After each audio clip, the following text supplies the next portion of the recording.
To many people, when they first see a hammered dulcimer, they go, how do you ever play that great mass of strings? It must take ages to learn it. And I say, no, it really only takes a couple minutes to learn it. So if you don't know about it yet, you're about to learn all there is to know about scales on the hammered dulcimer.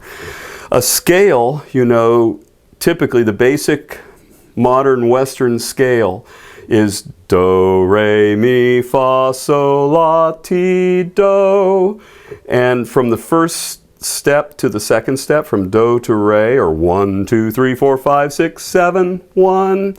From 1 to 2 is a whole step. On a piano, that would be, you know, white keys with a black key in between that you don't play. And then you go, that's 1 to 2. Then 2 to 3 is a whole step. Then 3 to 4 is a half step. 4 to 5 is a whole step. 5 to 6 is a whole step. 6 to 7 is a whole step.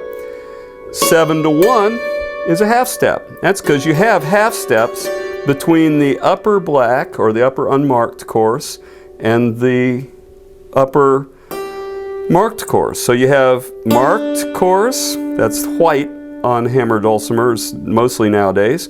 Then black, black, white, and then directly to the left, white, black, black, white. So I have a scale that goes 1, 2, 3, 4, 5, 6, 7, 1. And you think, okay, where's that coming from? Okay, I'm looking at the markings and I'm hitting about a ½ inch to an inch and a half, somewhere around an inch away from the marking. I'm not looking at the string all that much. I'm looking mainly at the little marking.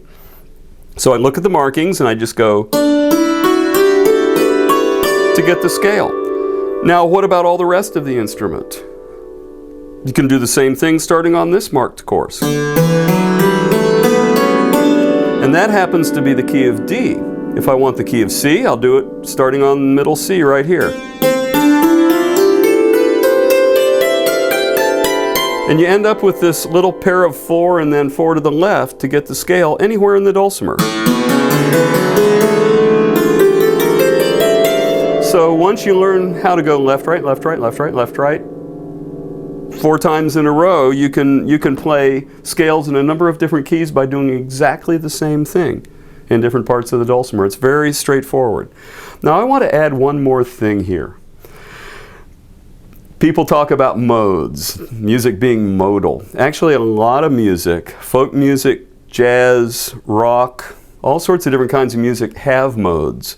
And we just need to know what they are. They're real simple. What I just played is the major scale, which is 1, 2, 3, 4, 5, 6, 7, 1. It used to be called the Ionian mode. Then there was the Aeolian mode in the Middle Ages or the Renaissance, which went from 6 to 6, and we now call that minor scale.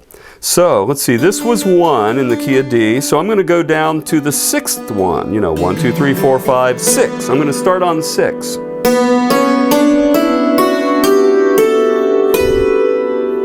And I got a minor scale, just like that. So that's what a minor scale is. 6 to 6 instead of 1 to 1. Now there are 2 other scales that sound kind of like these, but with one note different, that you hear in a lot of music. And I want to mention those too, because maybe this will demystify the whole thing of modes.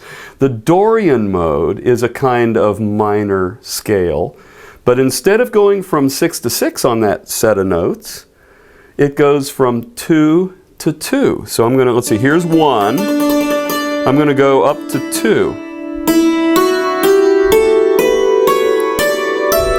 2, 3, 4, 5, 6, 7, 1, 2. A typical tune you would recognize is Scarborough Fair, an old Elizabethan tune.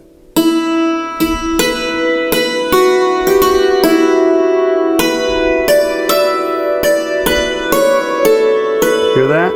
That's Dorian mode. That's all that is.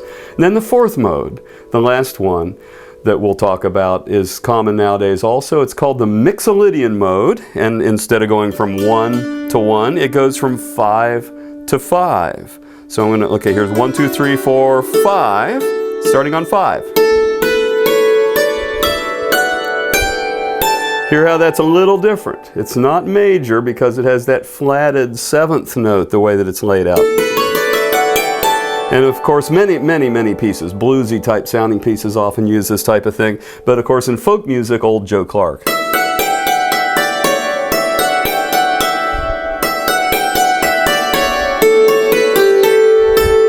And that, you'd recognize that bluesy type of sound. Bluegrass music started using that sound all the time. I wrote a piece similar to old Joe Clark called Spring in the Gap using that.